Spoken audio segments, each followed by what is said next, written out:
رحم الله من قرأ الفاتحة. بسم الله الرحمن الرحيم.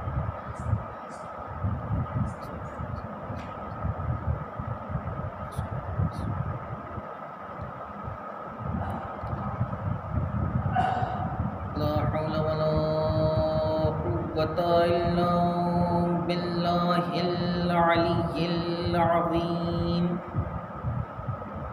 أعوذ بالله من الشيطان اللعين الرجيم. بسم الله الرحمن الرحيم.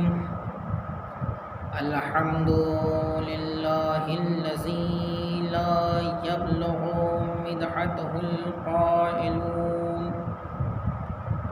ولا يحصي نعماءه العادون ولا يعدي حقه المجتهدون. الذي لا يدركه بعد الهمم ولا يناله عوص الفتن.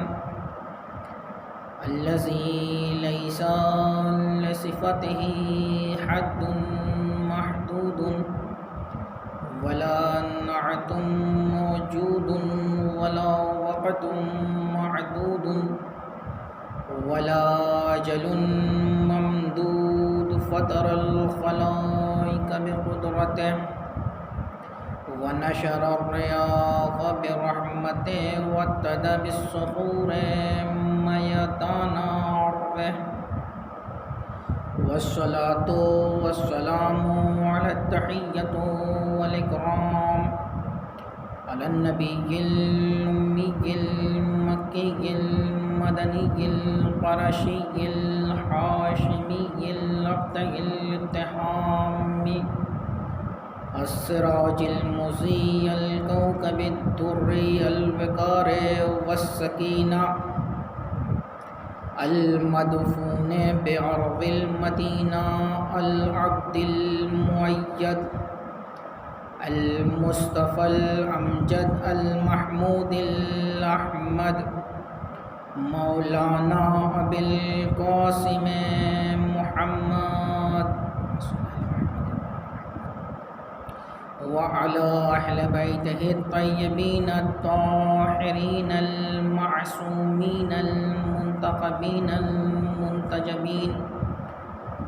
ولعنة الله على أعدائهم أجمعين من الآن إلى قيام يوم الدين. أما بعد فقد قال رسول الله صلى الله عليه وآله وسلم: حسين مني وأنا من الحسين. أحب الله من أحب حسينا. أفغض الله من أفغض حسينا. صلوات. عزیزان محترم، بزرگان حضرات، میں نے جس حدیث شریفہ کو آپ کے سامنے پیش کیا ہے، قبل اس کے کہ اپنے موضوع کا آغاز کیا جائے، چند باتیں ہیں جو میں آپ حضرات کے سامنے پیش کرنا چاہتا ہوں کہ پہلی بار میں اتحاد المومنین چینل کے ماتحت عشرہ مجالس کو پڑھنے کی سعادت حاصل کر رہا ہوں، خطابت کرنے کی سعادت حاصل کر رہا ہوں۔ پروردگار عالم جتنے بھی اس چینل کے مددگار ہیں، جو اس چینل کو چلا رہے ہیں، پروردگار عالم بطفیل محمد وآل محمد ان سب کی توفیقات میں اضافہ فرمائے تاکہ یہ لوگ بہتر سے بہتر اپنے چینل کے ذریعے سے علوم آل محمد کو نشر کر سکیں۔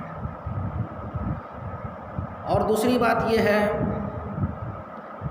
کہ ہمارے درمیان ایک یہ جو وبا ہے کرونا وائرس کی شکل میں، جس کی وجہ سے عزاداری منظر عام پہ نہیں ہو پا رہی ہے، انسان اپنے گھروں میں کر رہا ہے۔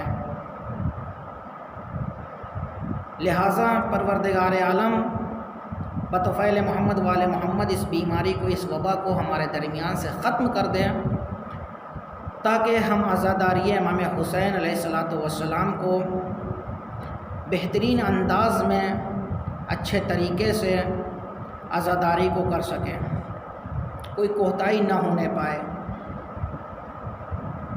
عزیزان محترم، آج کی ہماری پہلی مجلس ہے اور جس کا عنوان ہے اصلاح امت، کہ امت کی اصلاح کیسے کی جائے، کوئی ایسا ہو جس کی وجہ سے، جس کے ذریعے سے اسلام کی، جس کے ذریعے سے امت کی اصلاح کی جا سکے، کوئی ایسا ہو، کوئی ایسا آئیڈیل ہو۔ عزیزان محترم، اسی لیے میں نے حدیث شریفہ کو آپ کے سامنے سرنامہ سخن قرار دیا ہے، کہ جس میں ارشاد ہوتا ہے کہ میرا حسین مجھ سے ہے اور میں حسین سے۔ بڑی مشہور و معروف حدیث ہے، بارہا آپ نے اس موضوع پہ مجلسیں سنی ہوگی، بارہا آپ نے پڑھا بھی ہوگا، سنا بھی ہوگا، جو ذاکرین ہے ذاکرین نے پڑھا ہوگا، جو سامعین ہے سامعین نے سنا ہوگا۔ عزیزان محترم، بہت ہی مشہور و معروف حدیث ہے، جس کو رسول کائنات ارشاد فرماتے ہوئے نظر آ رہے ہیں کہ میرا حسین مجھ سے ہے اور میں حسین سے ہوں۔ پھر اس کے بعد دوسرا جز ارشاد فرمایا، احب اللہ من احب حسینا افغض اللہ من افغض حسینا، کہ جس نے حسین سے محبت کی اللہ اس سے محبت کرے گا۔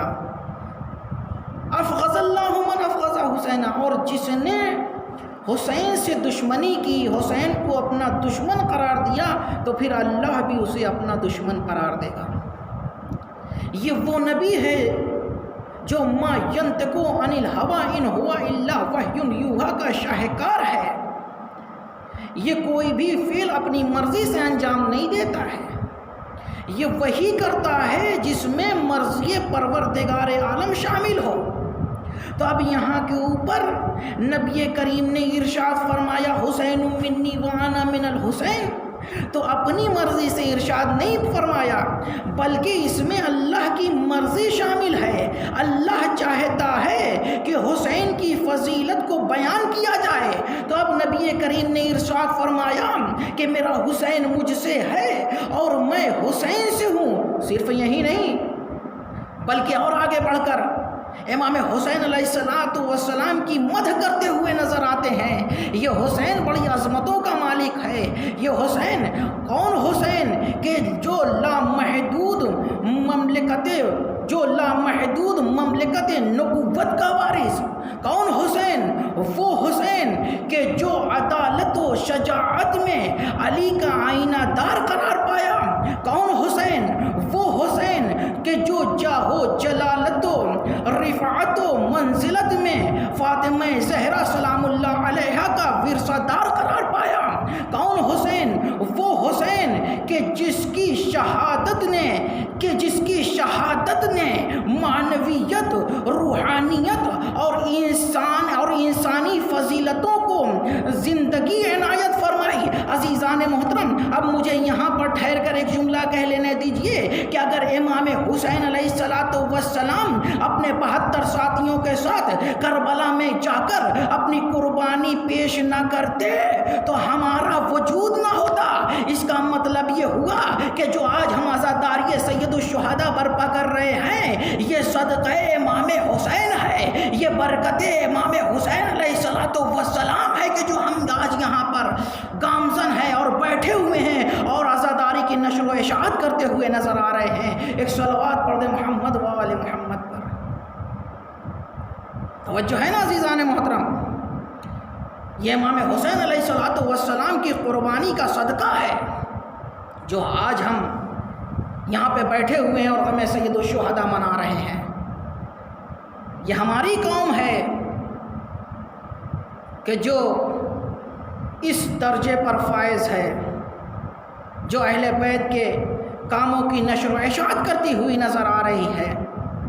عزیزان محترم، آپ امام حسین علیہ السلام کی زندگی کا جائزہ لیں، ولادت کے لمحے اول سے لے کر شہادت کے لمحے آخر تک، تو آپ کو پتہ چلے گا کہ امام حسین کا وجود انسانوں کے لیے فائدہ مند ہے، انسانوں کے لیے فائدہ بخش ہے۔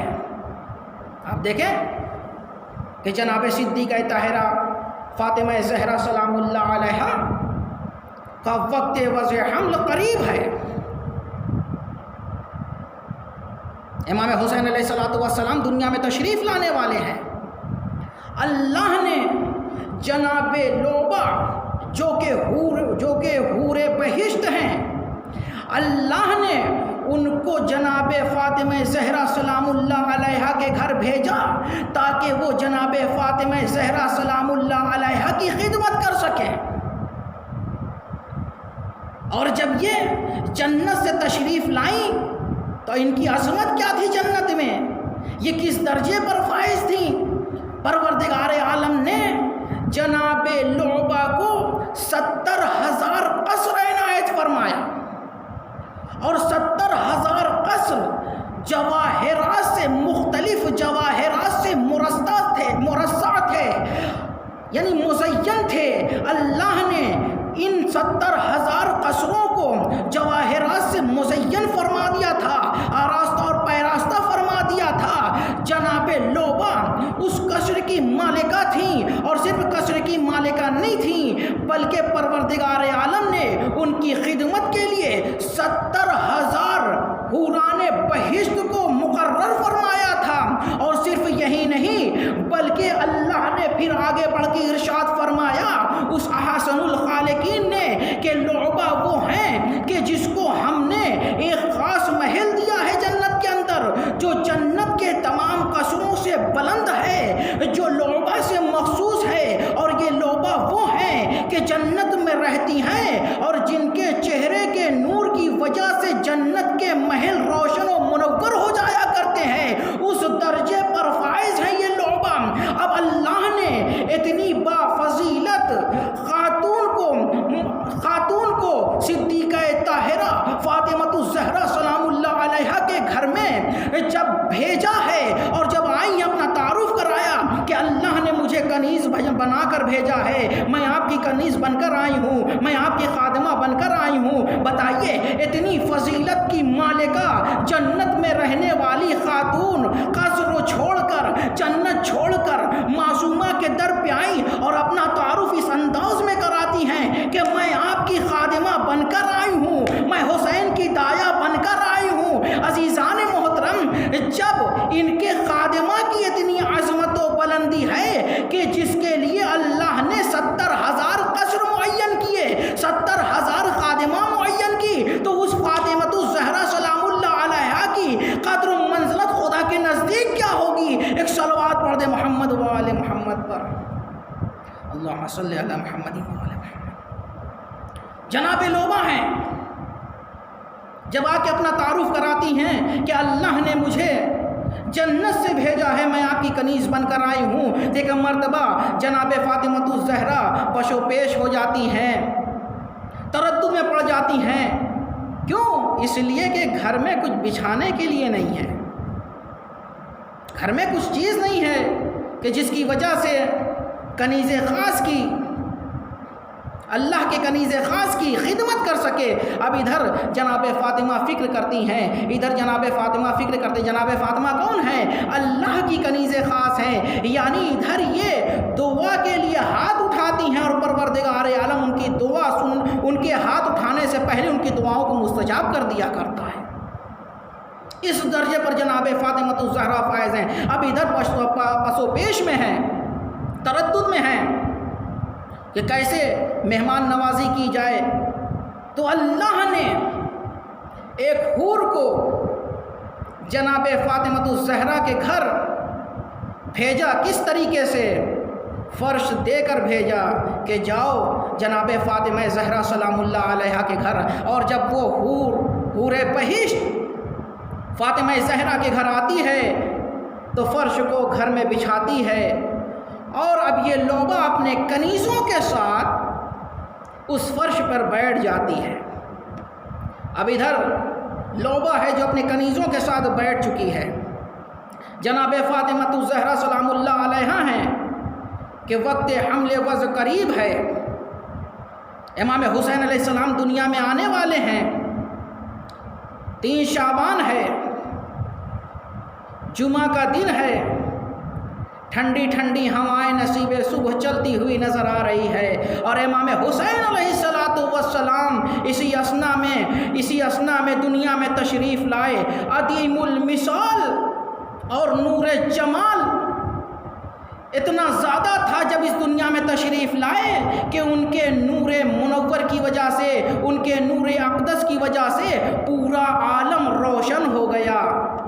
عزیزان محترم، جیسے ہی پورا عالم روشن و منور ہوا تو اب ادھر لعبہ ہیں امام حسین علیہ السلام کو اپنی آغوش میں لیتی ہیں، اور آغوش میں لینے کے بعد پیار کرنا شروع کرتی ہیں، اور ایک مرتبہ پیار کرتے کرتے وہ بھی وقت آتا ہے کہ جناب لعبہ معدن امامت کے فرزند آفتاب عالم تاب کو ایک جنتی لباس میں لپیٹ دیتی ہیں، اور لپیٹنے کے بعد اپنی آغوش میں لیتی ہیں، اور لینے کے بعد ایک فقرہ کہتی ہیں: اے مولود مسعود، پروردگار عالم آپ کی اس ولادت مبارک کو مبارک قرار دے۔ اللہ اکبر، بڑا مرتبہ ہے۔ یعنی جناب لعبہ اس فقرے کو انجام دے رہی ہیں کہ آپ کو آپ کی ولادت مبارک کرے پروردگار عالم۔ ادھر جناب امام حسین علیہ السلام کی ولادت واقع ہوئی، ادھر پروردگار عالم بھی مشیت بھی جھوم رہی ہوگی کہ حسین تشریف لائے ہیں اس کائنات میں، یہی حسین ہے جو ہماری وحدانیت کو بچانے والا ہے، رسول کی رسالت کو بچانے والا ہے، علی کی امامت کو بچانے والا ہے، یہی حسین ہے جو پڑھ کر دین اسلام کو سہارا دینے والا ہے۔ ادھر مشیت جھوم رہی ہے، اور عجب نہ ہو کہ پروردگار عالم نے حکم دیا ہو: اے فرشتوں، تم اپنی عبادتوں کو چھوڑو، جو رکوع میں تھے رکوع چھوڑ چکے تھے، جو سجدے میں تھے سجدے چھوڑ چکے تھے، جو جس حالت میں تھے اپنی حالت کو چھوڑ چکے تھے۔ اب اللہ نے کہا کہ جاؤ تم سب کے سب، یعنی جناب جبرائیل و میکائیل و اسرافیل فرشتوں کے گروہوں کے ساتھ زمین پر تشریف لائے، اور جیسے ہی ان فرشتوں کا جھرمٹ آسمان سے زمین پر نازل ہوا، زمین پر آیا، حبیب خدا کی خدمت میں پہنچے تو اس میں سے ایک فرشتے نے کہا: اے نبی کریم، اے محبوب کبریا، اے حبیب خدا، آپ کو اللہ نے تبریک و تہنیت پیش کیا ہے۔ اللہ اکبر، اللہ اکبر، اللہ حبیب خدا کو تبریک و تہنیت پیش کر رہا ہے۔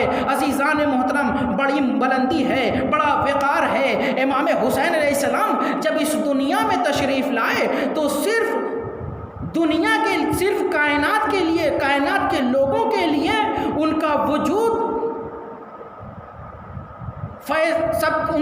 صرف دنیا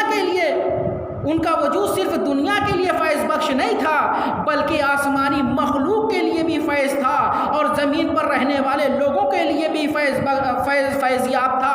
عزیزان محترم، اب مجھے ایک جملہ یہاں کہہ لینے دیجئے کہ امام حسین علیہ السلام کا بچپن، اور امام حسین علیہ السلام کی جوانی، اور امام حسین علیہ السلام کا بڑھاپا، یہ تینوں مرحلے جو ہیں انسان کے وجود کے لیے فائدے مند ہیں۔ اب جس انسان نے، جس مخلوق نے امام حسین علیہ السلام کے وجود سے اپنے وجود کو آراستہ اور پیراستہ کر لیا، جس نے ان کے وجود سے اپنے وجود کی اصلاح کر لی، وہ انسان کامیاب رہا، دنیا میں بھی کامیاب رہا اور آخرت میں بھی کامیاب رہا۔ اور جس نے امام حسین علیہ السلام سے دشمنی کی، اس کی آخرت بھی خراب ہو گئی، اس کی دنیا بھی خراب ہوتی ہوئی نظر آئی، وہ یہاں بھی لعنت کا مستحق رہا اور وہاں بھی لعنت کا مستحق رہا۔ ایک صلوات پڑھ دے محمد و آل محمد پر۔ بڑی منزلت ہے، بڑا وقار ہے۔ عزیزان محترم، جب یہ فرشتے رسول کی خدمت میں آئے تو روایت بتاتی ہے کہ 7 شب و روز حوران بہشت اور تمام کے تمام عرش پر رہنے والے ملائکہ اس مولود کی خوشی میں خوش تھے، مسرور ہوتے ہوئے نظر آئے۔ لیکن جب 8واں روز آیا تو اب حوران بہشت ہیں، آسمان پر رہنے والے فرشتے ہیں، سب کے سب حضور کی خدمت میں آئے اور آنے کے بعد کہتے ہیں، اے نبی کریم، آپ ہمیں اجازت دیں تاکہ ہم زمین سے اب عرش پر جائیں، آپ اجازت دیں تاکہ ہم یہاں سے اپنی منزل کی طرف جائیں۔ عزیزان محترم، نبی کریم نے حکم دیا، اور جیسے ہی نبی کریم نے حکم دیا تمام کی تمام حوران بہشت، تمام کے تمام فرشتے واپس ہو گئے۔ اور جب واپس ہوئے تو اب نبی کریم کہتے ہوئے نظر آ رہے ہیں کہ لوبا وہ ہے کہ جب بہشت میں پہنچی ہے تو حوران بہشت کو اوپر فخر کرتی ہوئی نظر آئی کہ میں وہ ہوں جو حسین کی دایا تھی، میں وہ ہوں کہ جو حسین کی دایا بن کر آئی ہوں، میں وہ ہوں کہ جس کو حسین نے اپنی آغوش میں کھلایا ہے۔ عزیزان محترم، یعنی اتنے منزلت پر فائز لعبہ امام حسین علیہ السلام کو آغوش میں لے کر فخر کرتی ہوئی نظر آتی ہے۔ یہ ہے منزلت امام حسین علیہ السلام۔ جس نے امام کے وجود کو سمجھ لیا اس نے سب کچھ پا لیا، اور جس نے امام کے وجود کو نہ سمجھا اس نے کچھ بھی نہ پایا۔ توجہ ہے نا عزیزان محترم؟ اب پروردگار عالم امام حسین علیہ السلام کی نامگزاری چاہتا ہے کہ امام حسین علیہ السلام کا نام رکھا جائے اور القاب سے مزین کیا جائے۔ اب ادھر اللہ نے فرشتے کو بھیجا، فرشتہ اللہ کا پیغام لے کر، اللہ کا میسج لے کر نبی کریم کی خدمت میں آتا ہے، اور آنے کے بعد کہتا ہے، درود و سلام کے بعد کہتا ہے، اے نبی کریم، اللہ چاہتا ہے کہ اس بچے کی نامگزاری کی جائے، اس بچے کا نام رکھا جائے، اس بچے کو لقب دیا جائے، لقب سے مزین کیا جائے۔ اب ادھر نبی کریم ہے جو جبریل سے پوچھتے ہیں کہ اس بچے کا کیا نام رکھا جائے۔ ایک مرتبہ جبریل نے عرض کیا، یا رسول اللہ، اس بچے کا نام ہارون کے فرزند کے نام پہ رکھا جائے، اس بچے کا نام ہارون کے فرزند کے نام پہ رکھا جائے۔ عزیزوں، یہاں پر جیسے ہی جبریل نے کہا کہ ہارون کے بچے فرزند کے نام پہ رکھا جائے، کیوں؟ اس لیے کہ ہارون کو موسیٰ سے وہی نسبت ہے جو علی کو رسول خدا صلی اللہ علیہ وآلہ وسلم سے نسبت ہے۔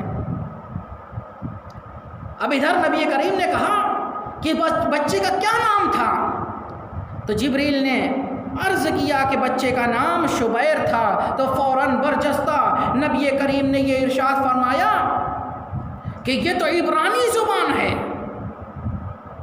تو جبریل نے عرض کیا، اگر ہارون کے فرزند کے نام پہ اس بچے کا نام رکھا جائے تو آپ اس بچے کا نام حسین رکھیں، یہ عربی زبان میں ہے۔ تو نبی کریم نے کہا، ہاں یہ عربی زبان ہے اور اس کا معنی بھی بہترین اور حسین کے ہیں، خوبصورت کے ہیں۔ اب دیکھیے، عربی زبان میں حسین ہے، انجیل میں توریت میں تاب ہے، انجیل میں شبیر ہے، یعنی تینوں نام 3 جگہ پہ ہیں۔ عربی میں حسین ہے، اور انجیل میں شبیر ہے، اور انجیل میں شبیر ہے، توریت میں شبیر ہے، اور انجیل میں تاب ہے۔ عزیزان محترم، 3 نام 3 جگہ پر ہے۔ جب امام حسین علیہ السلام کی نامگزاری ہو چکی تو اب اللہ کہتا ہے اب اس بچے کو لقب سے مزین کیا جائے، تو بچے کا لقب رکھا جاتا ہے ابا عبداللہ، جس کو آپ اور ہم جب زیارت پڑھتے ہیں تو السلام علیک یا ابا عبداللہ کہہ کر پکارتے ہیں، یا ابا عبداللہ۔ عزیزان محترم، اور صرف یہی نہیں بلکہ نبی کریم صلی اللہ علیہ وآلہ وسلم ارشاد فرماتے ہیں کہ جو رتبے میں سب سے بہترین لقب ہے، جو حسن و حسین کے لیے سب سے بہترین لقب تاریخ نے بتایا ہے، وہ یہ ہے کہ انتما سید شباب اہل الجنہ، یہ فرزند وہ ہیں کہ جو جنت میں جوانان جنت کے سردار ہیں، یعنی کائنات میں ہیں تو ان کے وجود سے لوگ استفادہ کرتے ہیں، اور جب یہاں سے جنت میں جائیں گے تو ان کی سرداری میں قرار پائیں گے۔ اب انسانوں کو چاہیے کہ جو انسان حسین سے محبت رکھتا ہے تو صرف وہ دنیا ہی میں حسین کے ساتھ نہیں ہے بلکہ جنت میں جائے گا تو حسین کی سرداری پائے گا۔ ایک صلوات پڑھ دے محمد و آل محمد پر۔ یہ ہے حسین کی فضیلت، یہ ہے حسین کی عظمت، یہ ہے حسین کی رفعت۔ جس نے حسین کی عظمت کو پہچان لیا وہ کامیاب ہے۔ اسی لیے کہا جاتا ہے کہ اہل بیت کی عظمت کو پہچانو۔ جس نے اہل بیت کی عظمت کو پہچان لیا، جس نے امام حسین علیہ السلام کی عظمت کو پہچان لیا، اس کی ساری زندگی کامیاب و کامرانی سے گزر جائے گی۔ لیکن جس نے حسین کو چھوڑ دیا، آپ دیکھ لیں کہ اسلام کے لیے، اسلام کی خاطر امام حسین علیہ السلام نے 28 رجب المرجب کو کربلا چھوڑا اور 2 محرم کو وارد کربلا ہوئے۔ یہ کون ہیں؟ یہ فرزند رسول ہیں کہ جو اپنے وطن کو خیر بات کہہ رہے ہیں۔ قافلے میں کون لوگ ہیں؟ بچے ہیں، بوڑھے ہیں، جوان ہیں، عورتیں ہیں، ایک چھوٹا سا لشکر ہے۔ امام حسین علیہ السلام کا مقصد یہ نہیں تھا کہ امام جنگ کے لیے نکلے ہیں، بلکہ امام کا مقصد یہ تھا کہ میرے جد کی امت کی اصلاح ہو سکے، جو بہکے ہوئے بھٹکے ہوئے لوگ ہیں وہ راہ راست پر آ سکیں۔ امام کا مقصد یہ تھا کہ امت جہنم سے نکل کر جنت کی طرف آ جائے، اور یہی وجہ تھی کہ متعدد مقامات پر امام حسین علیہ السلام نے خطبہ دیا، اور جن کے دل میں نور پیدا تھا، جن کے دل میں نور تھا، وہ امام حسین علیہ السلام کی طرف چلے آئے۔ یہی تو وجہ تھی کہ جس وقت مقام ثعلبیہ سے ہوتے ہوئے امام گزر رہے تھے کہ حر کا لشکر ہے جو بڑا پیاسا ہے، امام کی خدمت میں آتا ہے۔ امام دیکھتے ہیں کہ حر کا لشکر بڑا پیاسا ہے، ایسا لگتا ہے کہ اگر پانی نہ ملے تو روح قفس عنصری سے پرواز کر جائے گی۔ امام یہ چاہتے ہیں کہ امت راہ راست پر آ جائے، امام چاہتے ہیں کہ امت جہنم سے نکل کر جنت میں چلی جائے۔ اسی لیے تو امام نے حر کے پیاسے لشکر کو پانی پلایا۔ کتنا رحیم ہے میرا امام کہ حر کے لشکر کو، دشمن ہے، دشمن کے لشکر کو پانی پلاتے ہوئے نظر آ رہے ہیں۔ اور صرف دشمن کو پانی نہیں پلایا بلکہ ان کے جانوروں کو بھی سیراب کیا، اور جب ان کا جانور سیراب ہو گیا، جب منہ کو ہٹا دیا ہے پانی سے، اب جناب علی اکبر، جناب عباس ہیں، تمام کے تمام لوگ جب پانی پلا چکے اور پانی پلا کے فارغ ہو گئے، تب ایک مرتبہ پھر حر ہے جو امام حسین علیہ السلام کے لجام فرس پہ ہاتھ ڈالتا ہے۔ جیسے ہی امام کے لجام فرس پہ ہاتھ ڈالتا ہے، امام غضبناک ہو گئے اور عرض کرنے لگے، اے حر تمہاری ماں تمہارے غم میں بیٹھے، اے حر تمہاری ماں تمہارے ماتم میں بیٹھے۔ ایک مرتبہ اس نے بھی جملے کو دہرایا، کہا یبنا رسول اللہ، اگر آپ کی ماں فاطمہ نہ ہوتی تو میں بھی کچھ کہتا۔ اللہ اکبر، اللہ اکبر۔ یہ حر ہے جو اس طریقے سے امام حسین علیہ السلام سے گفتگو کر رہا ہے۔ لیکن عزیزان محترم، متعدد مقامات پر حر ہے کہ جو امام کی گفتگو کو سن رہا ہے، امام کی گفتگو کو سمجھ رہا ہے، اور جب 9 محرم آتی ہے، جب 9 محرم آتی ہے تو یہی حر ہے جو امام کی اقتداء میں نماز ادا کرتا ہوا نظر آ رہا لیکن حر ہے جو بار بار امام سے یہ کہہ رہا ہے، بار بار امام سے یہ کہہ رہا ہے کہ آپ ابن زیاد کی بیعت کر لیں، آپ یزید کی بیعت کر لیں، آپ چلیں، آپ ابن زیاد کے پاس چلیں، لیکن امام حسین علیہ السلام ہیں وہ یہ کہتے ہیں کہ ہمیں مرنا بہتر ہے لیکن وہاں جانا بہتر نہیں ہے۔ اور یہی وجہ تھی کہ حر نے امام حسین علیہ السلام کا قافلہ روکا اور امام حسین علیہ السلام اس جنگل و بیابان میں آئے، اور آنے کے بعد وہاں کے لوگوں سے کہتے ہیں اے لوگوں یہ بتاؤ کہ اس جگہ کا نام کیا ہے، اے لوگوں اس جگہ کا نام کیا ہے، اس کو کیا کہہ کے پکارا جاتا ہے؟ تو کسی نے کہا مولا اسے نینوا کہتے ہیں۔ پھر امام نے پوچھا کہ اس کا اور بھی کوئی نام ہے؟ پھر کسی نے کہا مولا اسے شط فرات کہتے ہیں۔ پھر مولا نے کہا کیا اس کا کوئی اور بھی نام ہے؟ تو کسی نے کہا مولا اسے کرب و بلا بھی کہتے ہیں۔ اب جیسے ہی کرب و بلا کا نام آیا، ارے امام نے ایک سرد بھری سانس لی اور حکم دیا کہ ایک بائے اکبر و عباس اب ہمارا یہی قیام ہوگا۔ یہی وہ جگہ ہے کہ جہاں پر عباس کے بازو قلم ہوں گے، یہی وہ جگہ ہے جہاں پر علی اکبر کے سینے میں ارے سینے میں پرچھی کیا نہیں لگے گی، یہی وہ جگہ ہے جہاں پہ گلو علی اصغر کو ذبح کیا جائے گا، یہی وہ جگہ ہے جہاں پہ ہماری عورتوں کی چادریں چھینی جائیں گی۔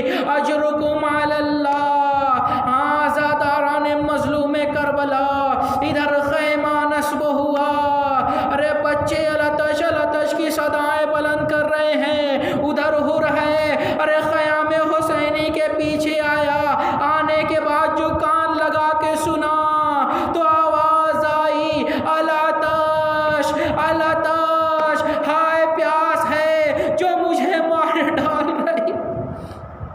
اجرکم اللہ، خدا آپ کو کسی غم میں نہ رلائے سوائے مظلوم کربلا کے۔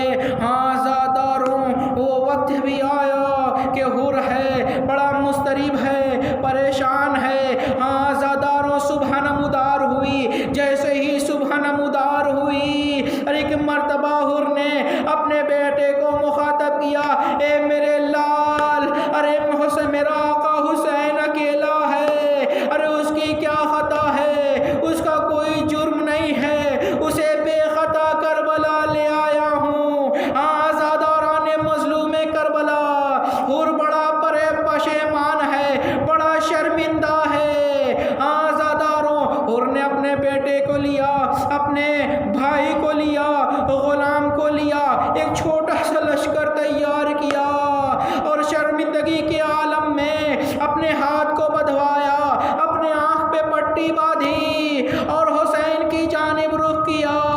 ارے گھٹنیوں کے بل حر ہے جو حسین کی جانب چلا جا رہا ہے۔ حسین نے دیکھا، کہا اے عباس و علی اکبر، ارے حر آ رہا ہے۔ حر قریب پہنچا، اپنے سر کو حسین کے قدموں میں ڈال دیا، آواز دی اے میرے آقا کیا میری خطا بخشی جا سکتی؟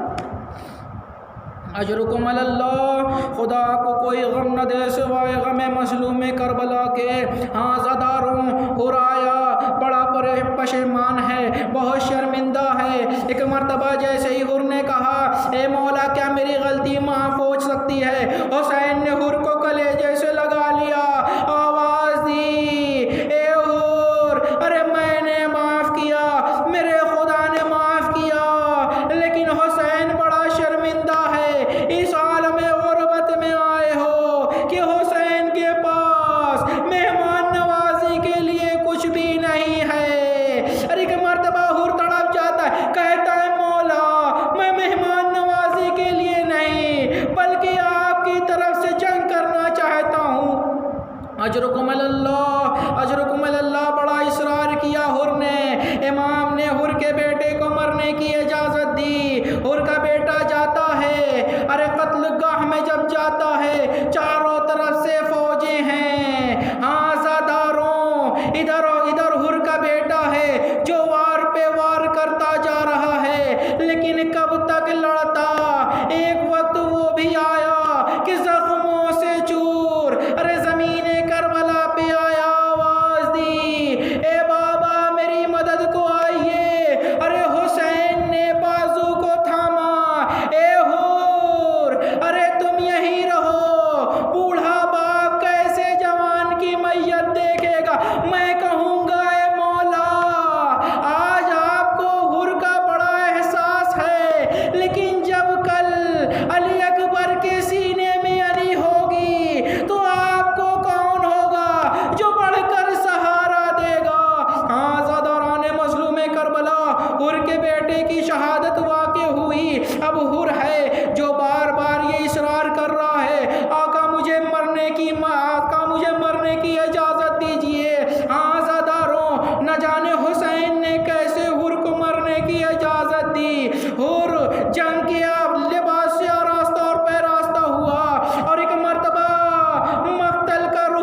للہ وإنا إلیہ راجعون رضا بقضائہ وتسلیما لأمرہ اللہم بحق الزہرا وابیہا وبالہا وبنیہا وسر المستودع فیہا پروردگار تجھے واسطہ محمد وآل محمد کا جو مفروض کر چکا ادا فرما، جو بے وطن ان کو وطن نصیب فرما، جہاں کہیں بے شان حیدر قرار ان کی جان و مال و عزت و آبرو کو تحفظ عنایت فرما، بالخصوص لبنان و ایران کو اپنے امان میں رکھ، اور ہمارے درمیان جو یہ وبا پھیلی ہوئی ہے اس کو جلد از جلد نیست و نابود فرما۔